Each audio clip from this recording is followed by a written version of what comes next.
Well, good afternoon, everyone. My name is Ken Jessel. I am the interim president at Florida International University, and it is my pleasure to welcome you to FIU on this beautiful spring day and at the state of Florida's University of Distinction in Environmental Resilience University, as well as our engineering center, home of the National Science Foundation funded Wall of Wind, the most powerful university research facility of its kind and the only one capable of simulating Cat 5 hurricane winds. Right here. Whoa, we are not turning these on just yet. Today, as we kick off the 2022 hurricane season, I cannot think of a more relevant place than Miami, and of course the Wall of Wind here at FIU, to announce a very important national initiative that aims to make our communities more resilient and also highlight the important work being done by our researchers as well as federal, state, and local agencies and private industries to mitigate the effects of hurricanes and other extreme weather events. We are grateful to all of you here today for recognizing FIU's impactful contributions to finding real solutions for the challenges of today and of the future. Through your support, we have conducted innovative work that has saved lives and prevented millions of dollars in structural damage from storms across the country. And we are looking to stay one step ahead of Mother Nature. With NFS support, we are working with colleagues around the nation on the design of a unique facility to simulate 200-mile-per-hour winds and 20-foot storm surge. We almost don't want to think about such winds and high sea levels. Today and every day, we remain committed to doing the work that is needed to help keep our community safe and to protect our environment. We look forward to strengthening our partnerships as we continue to innovate and address the most pressing environmental challenges of today. I would like to recognize the office of Congressman Mario Diaz-Balart, who has been a very, very strong supporter of FIU and these very important programs and partnerships. So again, welcome, and we look forward to you seeing some of the demonstrations. Thank you. It now gives me great pleasure to introduce one of FIU's great partners, Miami-Dade County Mayor Daniela Levine Cava. Thank you so much, President.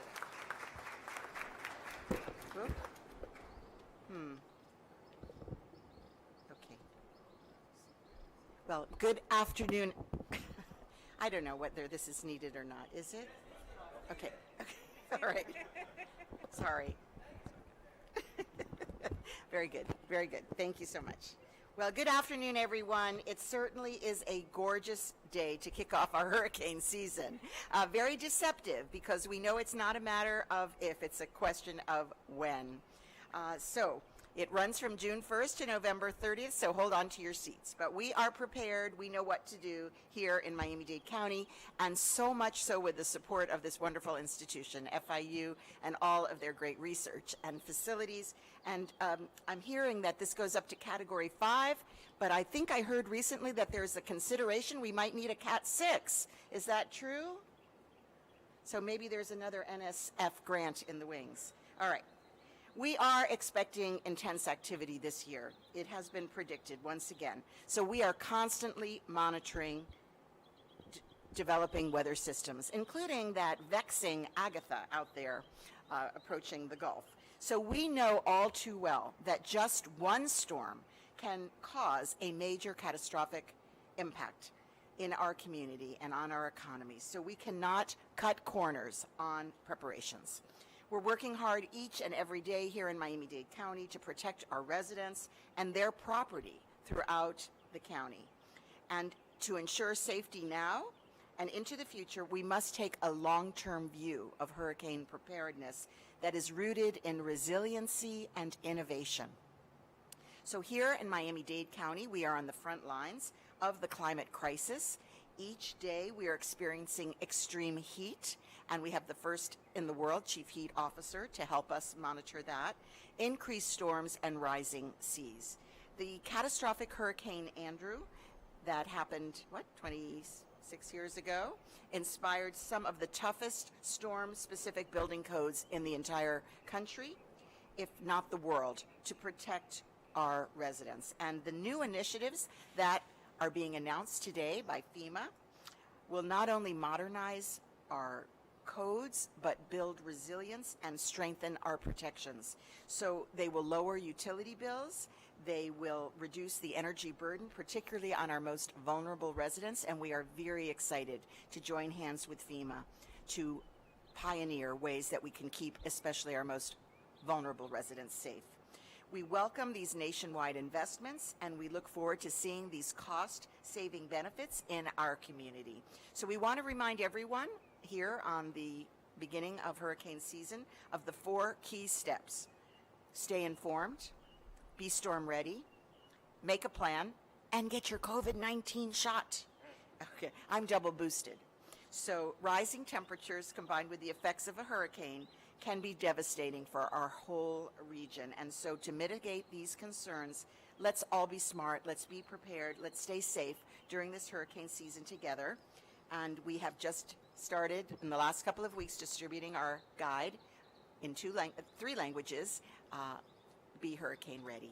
So it is my great pleasure today and honor to introduce Mr. Zaidi, our nation's first Deputy White House National Climate Advisor, and then he will in turn, I think, introduce our wonderful administrator who I had the great pleasure to get to know and build a friendship with about a year ago. Thank you so very much, Mr. Zaidi. Thank you. Thank you, Mayor. As a former state and local official, I know the real work gets done on the front lines, and just so grateful for your leadership. And it's good to be back on a college campus, one that is not only on the front lines of the climate crisis, but also on the front lines of solving the climate crisis and bringing in people from communities all across the country, all across this state.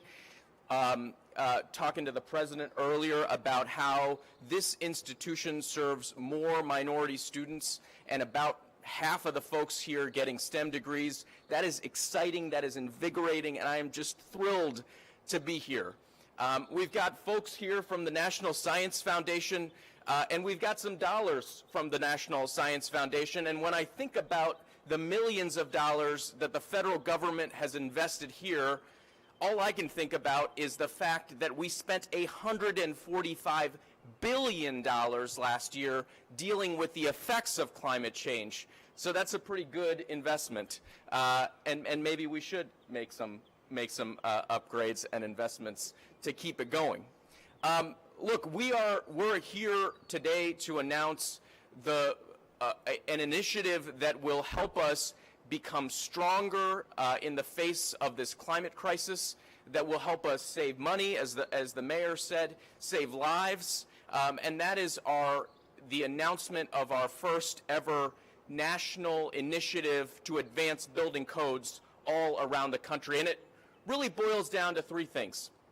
The first, and you all know this because we've hopefully been a good partner in rebuilding over the years, the federal government spends money helping build back. It spends money constructing facilities all around the country. We've got to make sure that when we build, we're taking advantage of the science that places like this have harnessed, the technology that's come forward. We've got to build that into the construction practices when taxpayer dollars are getting spent.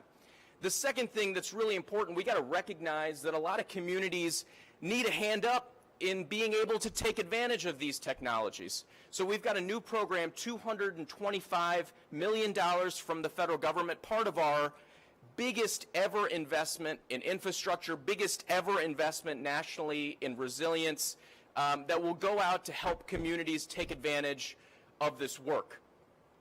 And what's critical is that as we do all of that, we also team up with state and local governments to make sure that they are carrying forward these codes, making sure that they're adopting them. And we're excited to be able to do that through the National Initiative to Advance Building Codes. You know, just two quick reflections. The first is from the visit to the Hurricane Center earlier today. One of the director of the facility told us something that really resonated with me, that hurricanes don't respect our timelines. And I think as we stare down climate change, and we feel this as folks involved in federal policy, and I know folks in state and local government feel the same way, climate change doesn't respect our timelines.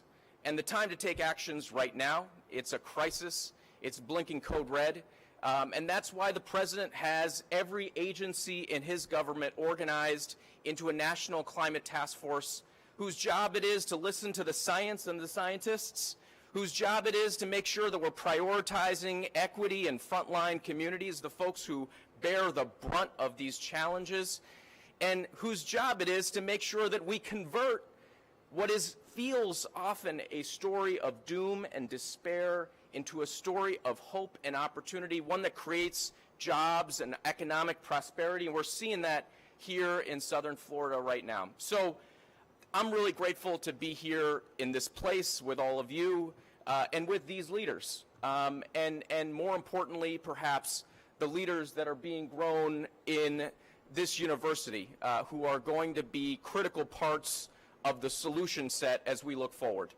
And in all of this work, we have so many incredible partners across our cabinet and our climate task force, but really someone who probably spends the most number of literal hours dealing with the crisis, our tireless and incredible partner, Administrator Criswell. So my honor to introduce her here. Thanks, Ali. It's such a great honor to be here. It's great to be here with you and David Hayes representing the White House, as well as our partners from HUD, from the Federal Alliance for Safe Homes, the International Code Council, the Insurance Institute for Business and Home Safety, and the Build Strong Coalition. I mean, just by naming all of these different institutions and partners that are here really lets you know that this is a team effort. And resilience is a team sport. And us coming together at an event like this really demonstrates how when we work together, we can really make great things happen. And Mayor, it's always great to see you again. I'm looking forward to our further discussions tomorrow. The National Science Foundation also here with us today, and I'd like to recognize their significant contributions to helping to strengthen our nation's climate resilience by supporting institutions like this, by supporting our brilliant scientists, our engineers, and our researchers who are performing critical work, critical research day after day to help make our communities more resilient. And finally, I'd like to thank the university. I have been looking forward to this day since they told me about this wall of wind, and I am so excited to be able to share in this announcement today from such a great example of how our academia is really such a tremendous partner in our ability to advance resilience. So earlier this morning, I also joined our partners at the National Hurricane Center. So we are kicking off the 2022 hurricane season. And my message to the public there was very simple. Identify your risks, have a plan, and act today. And right now, I'd like to take my message to communities just one step further. I call on every community member to become better prepared in the face of climate change and to become more climate resilient. And one way that we can do this, one way we can do this together, is through the adoption of modern building codes. We know that building codes save money, but more importantly, they save lives and they reduce needless suffering. So there was a study that was done in 2019 through the National Institute of Building Sciences, and it reported that the adoption of building codes saves communities $11 for every $1 invested. And as you heard Ali talk about the amount of money that we're investing after a disaster, just think about how much less that would be and how much more resilient our communities would be if we adopt building codes. And the national initiative that we are announcing today underscores that the Biden-Harris administration's commitment to bolstering the adoption of modern building codes is essential for our nation. As a partner in this, FEMA also recently released our building code strategy, our internal strategy on how we were going to face building codes. And our strategy is going to do a couple of things. It's going to guide our efforts, FEMA's efforts, to integrate building codes and standards across our agency. It's going to strengthen our nationwide capability for superior building codes. It's going to support our vulnerable communities. And it's going to drive public action to help increase the adoption of building codes nationwide. This work that will support this national initiative is so incredible to what we're doing, and we're very excited to be able to be partners in this announcement today. The national initiative, it's going to ensure that our federally funded structures, both new and substantially rehabilitated structures, are strong enough to withstand the frequency, the strength, and the intensity of the storms that we are experiencing. And we're working to meet stakeholders where they are, working with them by leveraging the knowledge and experience across our federal programs with all of our federal partners, as well as our external partners that are with us here today. So as you can see behind me, with this wall of wind, we as a nation have the technology and the resources thanks to partners like the Florida International University's Extreme Events Institute. Love that name, the Extreme Events Institute. Shows how important this work is and how we're going to have to continue to rely on it to think about the future effects of climate change and how we can reduce those impacts. This wall of wind and the other facilities that I learned about today, like it, prove how important building codes are by applying the same stressors that natural disasters are bringing on buildings in a controlled and a scientific environment. It's this kind of cutting-edge research and these types of testing capabilities that we need to help meet the nation's evolving risks, the emerging threats that we continue to face year after year, and to help us adapt to the future conditions so we can better protect life and protect property. So the time is now. The time is today to build a collective resilience for the future threats that we are going to face as a result of climate change. And this August, it marks 30 years since Hurricane Andrew, which led to the adoption of some of the strongest building codes ever, as you heard the mayor talk about. So today, I call on all of us, on each one of you, to serve as strong advocates in our communities to help advance the adoption of more building codes, more modern building codes. They save money, but more importantly, they save lives and they will reduce suffering. And so now it is my honor to introduce Mr. Kevin Bush, the HUD Deputy Assistant Secretary.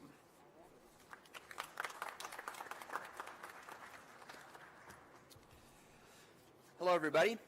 First off, I want to thank FIU and the mayor for hosting us on such a great, amazing weather day. What a nice time to be down in Florida. Native Michigander, so I always love coming down to see how the good weather is. I also want to thank President Biden and his amazing climate team, including Ali, for their leadership in addressing the climate crisis. And of course, our interagency partners, like Administrator Criswell, for their partnership on this work and so many others to better prepare our country for extreme weather.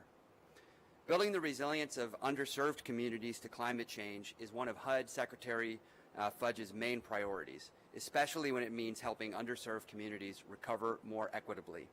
HUD is in this business because the people that we are charged to serve are disproportionately impacted by disasters, including hurricanes. Disasters have a way of exposing the inequalities that underserved communities face every day. Redlining, historic disinvestment, and other patterns of segregation have placed many disadvantaged communities in areas of high risk. This important effort, led by the White House and FEMA through their interagency partners like HUD, will help ensure that our businesses, our homes, and our social infrastructure is built to last. This will better protect our communities, especially underserved communities, from the many disasters that are all too common due to a changing climate. I am grateful that our interagency partners, including FEMA Administrator Criswell, have made increasing the resilience of underserved communities a priority as well. And at HUD, we're making a significant investment in recovery and resilience, primarily through the Community Development Block Grant Disaster Recovery, or CDBG-DR Fund. With over $86 billion in active grants, it's one of the largest sources of funding for disaster recovery and resilience, focused on the needs of low and moderate income communities. In response to the President's focus on climate equity and support for underserved communities, we updated the program's guidance to further focus on their needs and build resilience, including by requiring above-code green and resilient building standards for any new construction or substantial rehabilitation. This results in very tangible results. You can go and look at buildings that are stronger, that are greener now. For example, in the U.S. Virgin Islands, Megan's Junction, the first major residential project since the 2017 hurricanes, is a new affordable housing development that is built to withstand future storms and contains an energy-independent microgrid. Through this national initiative to advance building codes, we at HUD will work with our interagency, state, and local government partners to further invest in the resilience of our communities through the adoption of stronger and more resilient building codes and standards. Thank you, and it's my honor to now introduce good friend and colleague Roy Wright, the CEO of the Insurance Institutes for Building and Home Safety.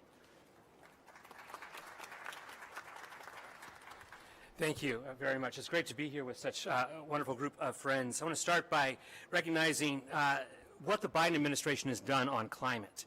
It has made our attention to climate become the norm. It is no longer a secondary or tertiary piece, but as we understand policy making and where federal investments are made, it is now a standard part of the conversation. I particularly appreciate this attention to the resilient side, because we are not going to stop Mother Nature's fury. We're down here in southern Florida, Miami-Dade, that leads the way in terms of where codes set. Yet, it's only 35% of the jurisdictions in this country that have solid codes in place. 2/3 of the communities in America are being willingly ignorant about what can be done, even though the science and practices are very plain and pulled together in the codes. Now, someone says, well, why bother with the codes? That's about the new stuff. What I will tell you is, it is indeed the new stuff, but it is the baseline by which all other retrofit and follow-on actions take place. And so with this initiative that I appreciate the administration announcing today, we need to find ways to drive and push and incentivize states and localities to do the right thing and use the available science so that they can withstand what we know is coming their way. And then federal agencies need to use the power of our federal investment to ensure that when a local code is not in place, the best in science and practice will be the baseline if you're getting a FEMA dollar, a HUD dollar, other agencies that are there. Climate change requires us to take an all-of-the-above approach. This is but one piece, but this piece, my friends, is the gift not just for today, but to our children and our grandchildren as well. So it's my privilege now to introduce to you Mike Savage from the International Code Council.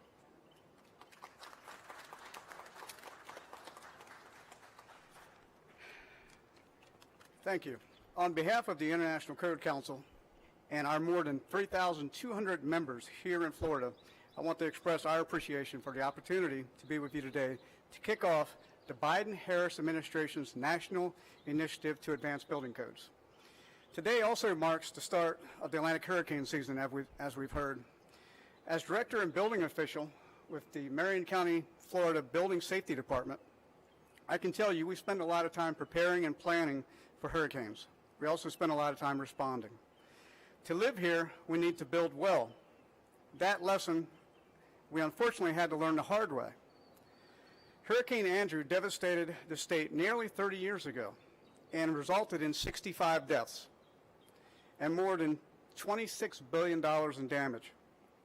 Construction codes had been weakened, and in years preceding that, also building departments were understaffed and undertrained.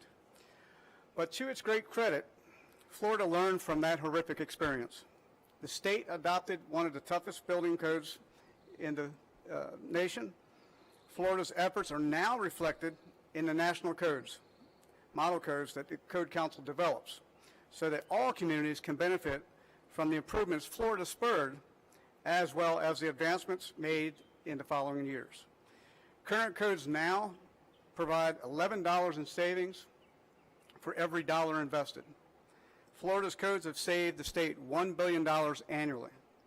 Unfortunately, Florida's efforts are the exception, not the norm across the country, where 2/3 of communities facing hazard risk have not adopted hazard-resistant codes. As much as 30% of new construction is happening in communities with no codes or codes adopted in the last century. We need to change that. And the national initiative to advance building codes marks a significant step forward. Every year, the U.S. government spends hundreds of billions of dollars supporting building construction and retrofits through grants and initiatives.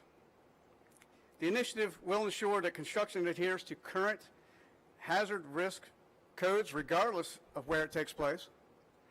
Even more meaningfully, the initiative will provide incentives and support for state, local, tribal, and territorial governments to adopt and effectively implement modern building codes. With 55% of the code officials above the age of 55, the investment can facilitate the training and certifications needed to prepare and engage the next generation of code officials. Resources can also help jurisdictions, including smaller and more rural communities, modernize their building and fire prevention offices through new technology like electronic permitting and remote virtual inspections. They can improve disaster response and speed construction to benefit their local economies. The National Initiative to Advance Building Codes is a critical endeavor, and we at ICC are ready to roll up our sleeves and get to work. Thank you again.